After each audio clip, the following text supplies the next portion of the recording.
What's up everyone and welcome back to my channel. Today's video is just kind of a mixture of a whole bunch of stuff. So first I want to talk about my wrap up, and then I want to get into some channel updates, life updates, that type of thing, so that way you guys know like just what's going to be going on my channel in the future. So let's just go ahead and get started. Okay, so the reason that I'm putting all of this together in a video is because I did not get a lot of reading done in July. I had a pretty busy month and I only ended up reading 5 books total, and some of them were just like really short. So I ended up reading 2 horror books and 3 nonfiction books. I was reading a lot of nonfiction because I am gearing up to have foster kids. My husband and myself, we just got certified last week, so we are just waiting for the placement call and I am so excited.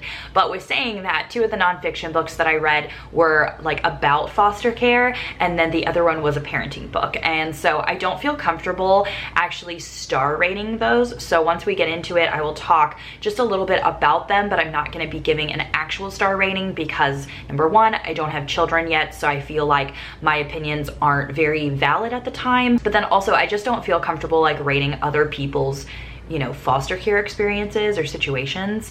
So I'll just tell you like what I liked about the books. There wasn't really much I didn't like. It was just the books were shorter than I thought. Let's just first talk about, we had Suffer the Children. This is a horror like zombie slash vampire book, and I actually read it for the Booktubers and Brews live show that was for June. We did film it like in July though, and I will link it for you guys up here. In the chat with the like I was like, what? Okay, I think the part that got me like the most was when... Now there are spoilers in that video, so if you still want to read it, I wouldn't advise like watching that video. But if you've already read it or you don't really think that you're going to read it, then you could totally go watch that live show. We talk about everything, so the review is obviously like really in depth with spoilers and everything. But this book I gave 4 stars. I actually liked it a lot more than I thought I was going to like it. It's about this like virus that kills all of the children like all over the whole world, and then they get brought like back to life, I guess technically, as vampires. And so like, you know, that was really cool. There were some slow parts, which is why I didn't get a whole 5-star rating for me, but I really liked the underlying message of like, what would you do as a parent in that situation? Because these are people, like their children are coming back to life, and you know, do you want to kill your child? I don't know. It's just like a very like cool message, and I really liked in the live show like we all kind of gave our answers of like what we would do in that type of situation, and so I just like thinking about that type of stuff. The other horror book that I read this month was Survivor Song by Paul Tremblay. It was one of my most anticipated books, and it is one of my lowest rated books for the year. I gave it 1 star. If you want to hear all my thoughts with spoilers, this was the July Booktubers and Brews live show, and we just did it a couple days ago, so I will link it up above for you guys to check out. Cool. Okay, so good morning, everybody. My name is McKay. I am the host at McKay's Book Club, and over at my channel, I love to read and review thrillers and horror. Those are my 2 favorite genres.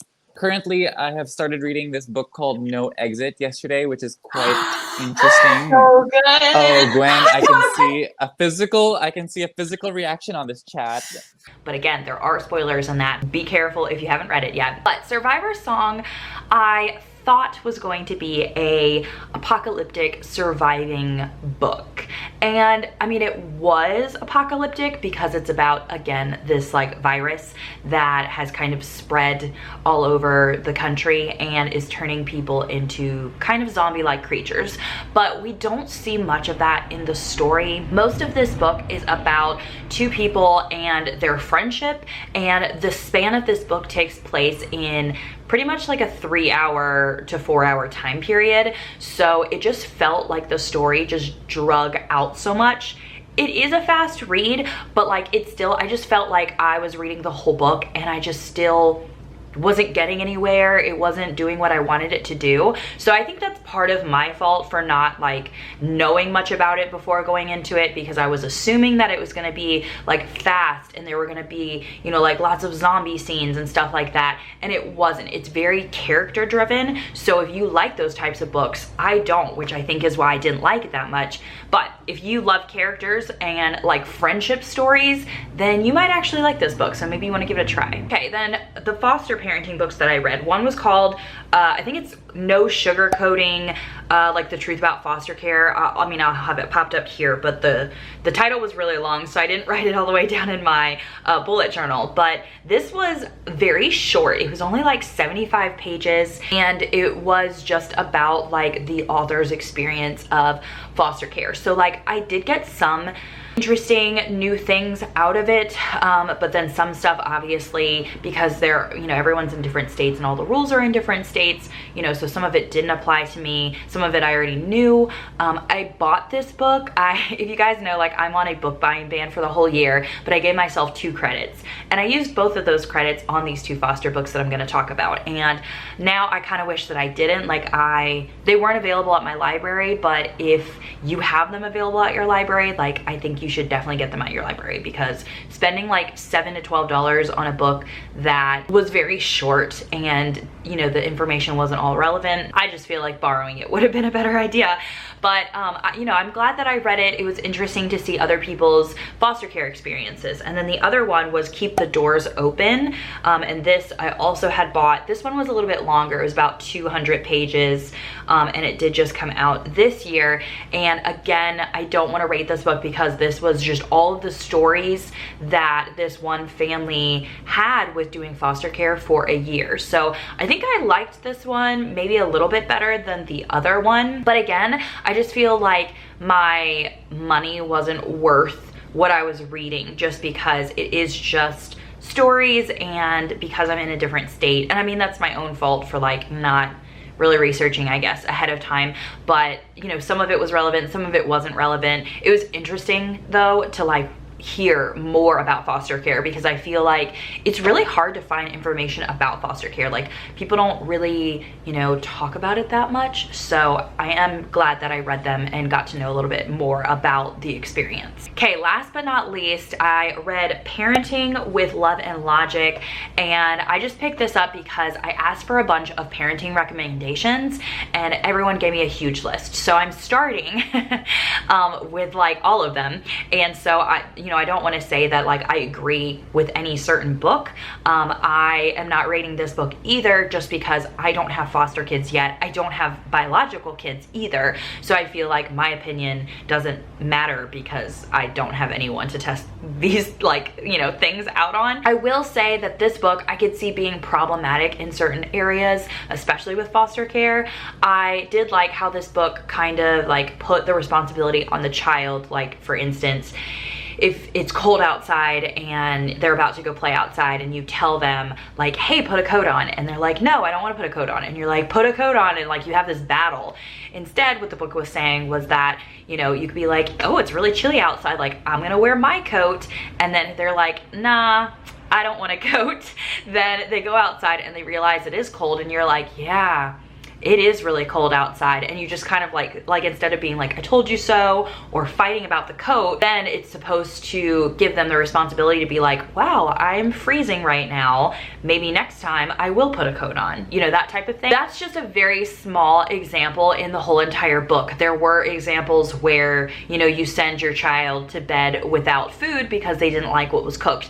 I wouldn't be able to do that like as a foster parent, and I'm saying that like some of these examples were kind of very extreme. So I think that you should just be careful when reading the book and pick, you know, experiences and things that you think would work well for your family, and just kind of like brush off the rest and say, you know, yeah, I wouldn't do that for my family, if that makes any sense. So like I said, I love putting the responsibility a little bit more on the children, so you're not just babying them and they can think for themselves. I know that like that was done for me, and I was always a lot more responsible than some of my peers. I don't think that all, you know, one size parenting book fits all, if that makes sense. So I'm glad that I read it because I want to get all these different perspectives. I think that that's very healthy to read a bunch of parenting books and see what's working, and then even to try some of them out, obviously if they're not like extreme abusive, that type of thing. But I'm excited to read some more parenting books very soon. The Connected Child, a lot of people have been recommending to me, and it just came into my library. I've been waiting for it for a while, so I think that'll probably be the next parenting book that I read.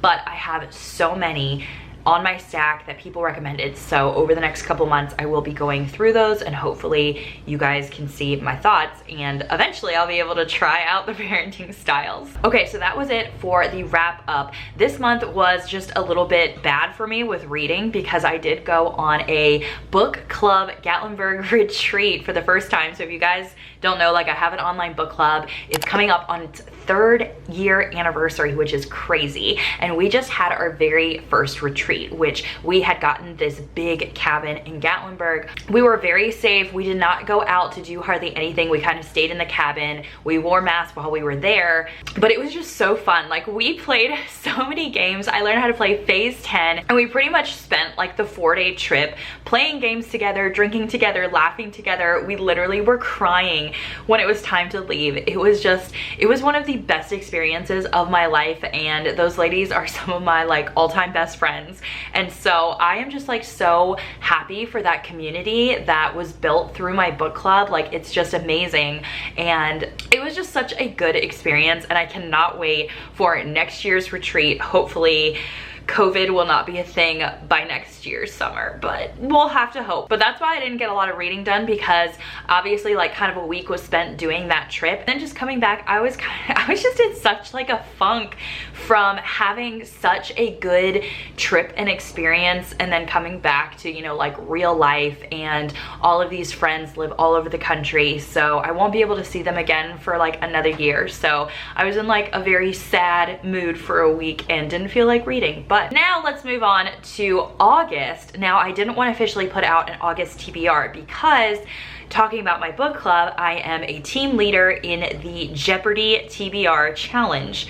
So what that means is we're doing like this Jeopardy style challenge, and my team, I have like 22 members I think on my team, and we have this whole board that we're doing, and we have to pick different like prompts and stuff like under the categories, but we only get given the prompt once we actually pick. So you know, I would be like, oh, I want you know, on the shelf for 700, you know, something like that. Then I get given the prompt by one of my admins in the group. So I honestly don't know what my TBR is going to be for August, because I can only do one at a time. Like, I'll have to finish that book before I get to move on. So I don't have a TBR for you guys this month. I am going to be not posting as many videos here on my booktube channel. I am about to start going back to work and being a foster parent, and I'm just really worried about keeping up with this channel.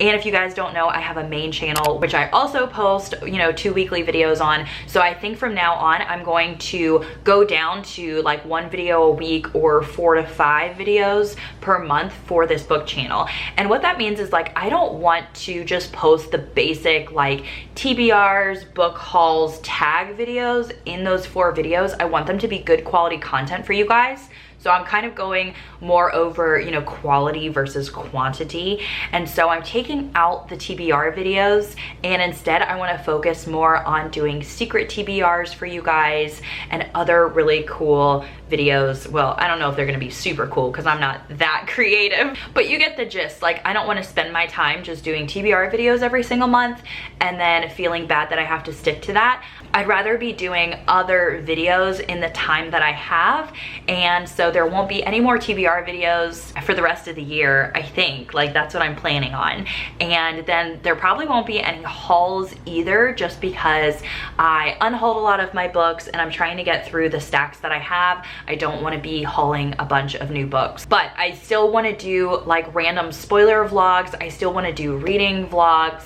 If there's any other videos that you've been wanting me to do and you want to see, like, I want to do the romance tier ranking because you guys really did like the thriller tier ranking. And so I'm hoping with doing less videos, I actually have more time to read, because when I go back to work and if I'm a foster parent, it's really hard to make 4 YouTube videos a week, 2 for both of my channels, plus have time to read, and filming and editing just takes so long. So I hope you guys understand, and I hope you're not too upset that I'm taking away TBR videos, but I just feel like they're not really giving you guys anything because I haven't actually read those books. I'd rather come out with videos of, like, you know, reviews and experiences of me reading the books instead of just saying, hey, this is what I'm reading, and then I don't read any of them, if that makes sense. Along with that, I will not be doing any more live shows for the rest of the year. I just noticed that, you know, not as many people tuned in to the Booktubers and Brews live show, and I felt like I always had to read the book for the live show, and a lot of times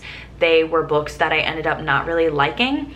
Plus, I know that there's so many other book clubs and live shows that are happening right now. A lot of other amazing booktubers are coming out with book clubs and live shows. And so if you're interested, I will link a bunch of them down below that I've seen recently that just came out. And so that way you guys can go follow those. But I just think that there's just so much stuff going on. And since I wasn't having as much fun with my live shows, you know, having to read the book, and I just feel like I'll be really stressed with everything coming up and I won't know what dates to pick and everything, I just decided that live shows just aren't for me anymore, and at least for the rest of this year I won't be doing any more on my channel. Okay, I think that's it for this video. I know it was like pretty bumpy. There was so much stuff in this video. It was just all thrown together. But I hope you guys are just really excited for some of the changes and some of the future quality content that I'm gonna be trying to put out. Thank you guys for being so amazing and watching my videos, and I will see you guys very soon in another video. Bye everyone.